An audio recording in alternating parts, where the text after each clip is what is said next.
Hi everyone and welcome to the next video in our Remembering series here on Theme Park Worldwide. In this video I'm going to be talking all about and remembering one of my favourite ever attractions at Blackpool Pleasure Beach here in the United Kingdom. It is the Monorail. Now this opened back in 1966. It was actually the second commercial monorail to open in the United Kingdom. The first one actually opened the year before at the Butlins Resort in Skegness, and that was the first commercial monorail here in the UK, and then Blackpool went in the year after and of course opened this huge monorail at the park that was absolutely fantastic. And in this video I'm going to bring you some on-ride footage that I actually captured during the last year of the Pleasure Beach monorail. That was 2012. So let's get started. Let's talk all about this wonderful attraction. Now, originally the monorail actually used to run 4 trains, one fully covered, there was 2 that were partially covered, and there was 1 that was fully open as well. Now of course it wouldn't always use all of them trains. In fact, as it went towards the end of its life, the train started to become into disrepair, maintenance issues, and I think it ended up towards the end of its life only actually running 1 train from what I can remember in its final few years. I do remember riding it as a kid and there being a couple of different options, but as the years went on and as the attraction aged, I mean 1966, it was an old ride, and yeah, you know, the trains all start to deteriorate, and the same happens with all rides. And I know the monorail at Alton Towers, as much as that's a much newer system dating back to the mid-80s, it's still a lot of the trains are coming to the end of their life, you know. So that's what basically happened to this ride, and that's why it was removed from Blackpool Pleasure Beach. Or when I say removed from Pleasure Beach, there's still quite a few parts of it that you can notice around the park, but more about that later on. Let's go into detail about what this ride was all about. Of course, with it being a monorail, it wasn't really about transportation. Blackpool Pleasure Beach is a small park, but it did actually feature 2 stations. Now, one of the stations was actually located opposite the gold mine. Of course, that ride ended up being transformed into Wallace and Gromit Thrill-O-Matic, but the station was literally just opposite there. You can stand right where the station was to this day. There's actually a nice little seating area and all the planting there now, but you can still stand there and sort of reminisce where the station used to be for the Pleasure Beach monorail. Along with that, there was another station that actually used to be located along Ocean Boulevard that you could still see up until a couple of years ago when they actually built the new Boulevard Hotel. They actually removed some more of the track from the monorail and also that second station as well. But yeah, back in its earlier days and throughout quite the most portion of its life, they did actually used to be the 2 stations. So it was a transport ride, but a lot of people just went on it for the iconic views looking all around the Pleasure Beach. And you've got to think, with this opening back in 1966, over the years there was a lot of changes to the monorail in terms of what you would see from it. You've got to think, way back then there wasn't the rides that there was by the end of its life in 2012. The biggest infrastructure change at that park, of course, happened in 1994 with the Pepsi Max big one. So of course, you know, that transformed the park, but the monorail still managed to stay, and you could tell where certain rides have been built over the monorail and the track sort of going through different sections, and that's what made it an absolutely wonderful ride. So let's talk all about the actual layout, shall we? Of course, so you've left the station opposite the gold mine, and you first started to make your way over the Avalanche, of course, that classic Mack coaster, and you know what, you got some fantastic views of that as you made your way round. Now, I am reviewing this and sort of talking about it, remembering it from my last sort of few rides on it in 2012. The views changed throughout, and I would love to know your memories from it, so comment down below. I am also going to talk about throughout this some of my memories that I remember as a kid from the monorail, things that didn't exist by the time it closed in 2012.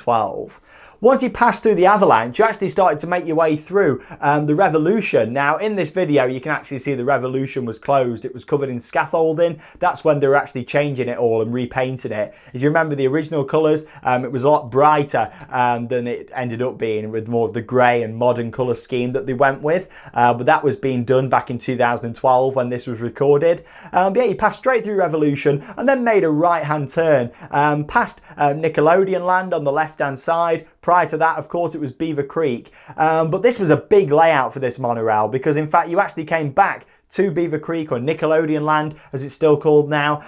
You know, you actually came back to that later in the layout as like the last part of the ride. But At this point, you continued on down past the old Space Invader 2 building. You got some great views of that, looking, of course, down towards the big one. Now, this is where the monorail was quite unique because it actually changed elevation on a number of locations, and that's something what doesn't really happen with bigger monorails. That's the beauty of these smaller ones like this, built for theme parks. You know, how they change, you know, they've got quite steep drops in some places, and that was the case here. You went down a bit of a curved drop from what I can remember, down next to the track for the Pleasure Beach Express, and of course that was some fantastic interaction. Sometimes you'd have the Pleasure Beach Express coming along, and then of course you've got the monorail. Along with that, the queue for the big one is up above you, and also part of the layout for Grand Prix. So lots of interaction, and that's something what makes Blackpool Pleasure Beach still to this day. There might not be a monorail anymore, but the interaction between the rides is something what we all love at Pleasure Beach, and that's certainly what makes it. But the monorail really did add to that.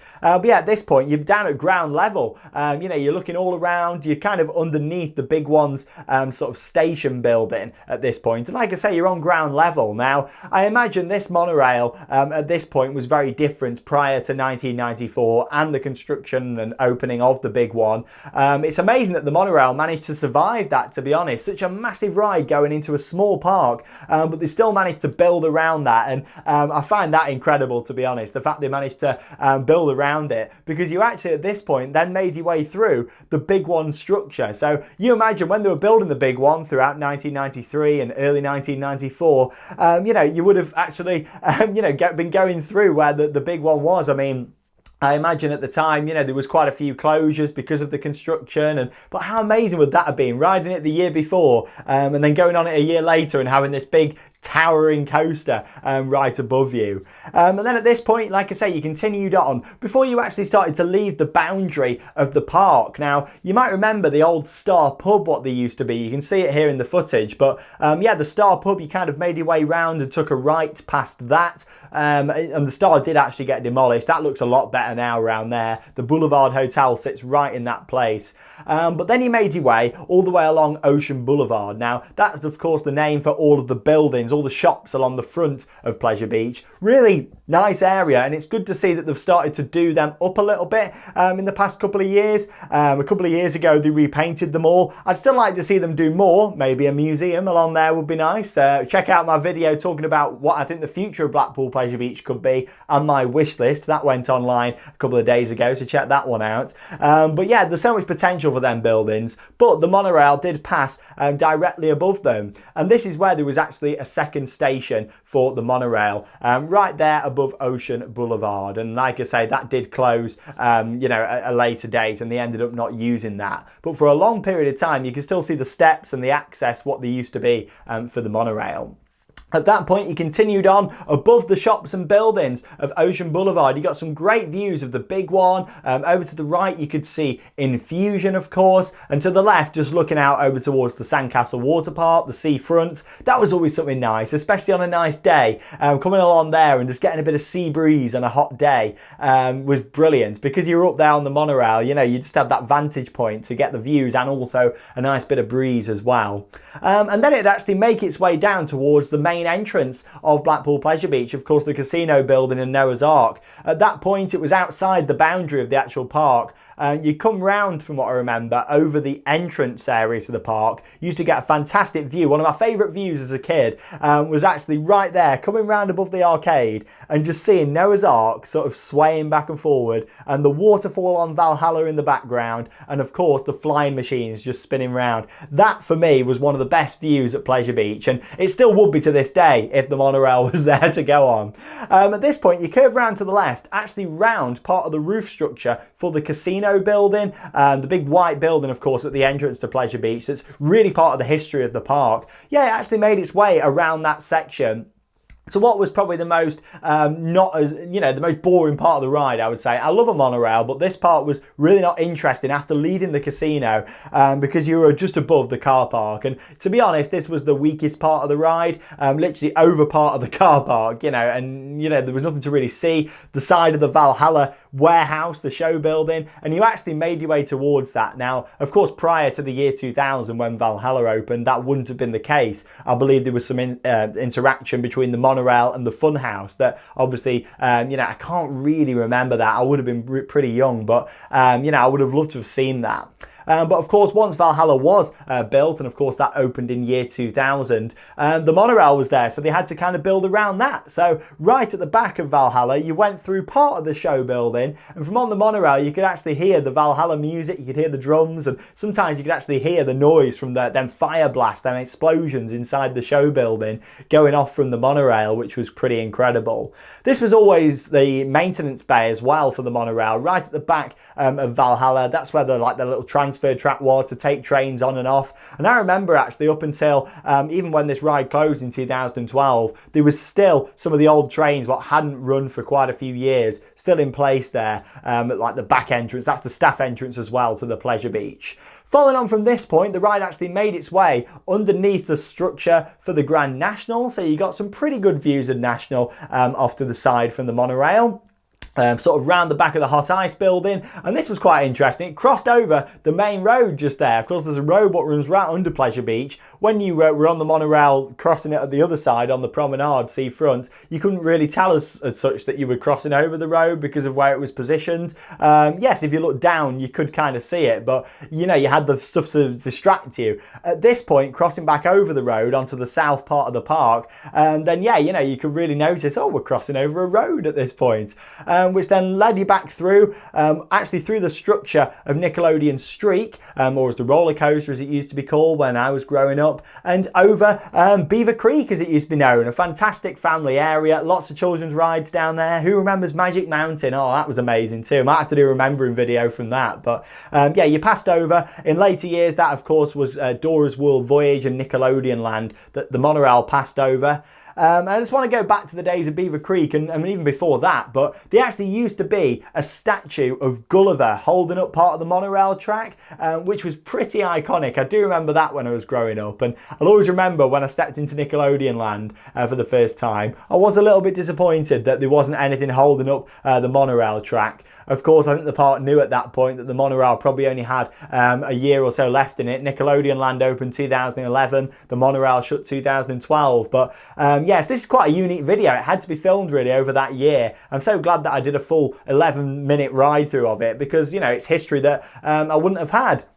It then made its way back over the area and into the station out the front of the gold mine. So it was a long ride, like I say, about 11.5 minutes for the Pleasure Beach monorail. The thing what really made this for me though was how it interacted with the other rides. It was amazing just for looking around. I mean, the Pleasure Beach Express was great for that, you know, and it always has been, and it still is to this day. But the monorail is one of them that, you know, it was even better because you were high up. If you're a kid, you love trains, but a lot of people enjoy monorails even more because they're just so unique, and they're a bit of a niche thing, aren't they? You don't see them in a lot of places. They're quite special. So it was a special ride for me, and I miss it more than a lot of things at Blackpool Pleasure Beach. I'd love to see them put a new monorail in. I can't see them doing that. I mean, with everything, the amount of cost that would go into it, and also as well, the site has developed so much with Icon and other areas that, you know, they really struggle to actually plan a route for a monorail now as such. Whereas before, the monorail was kind of in place first and they built around it.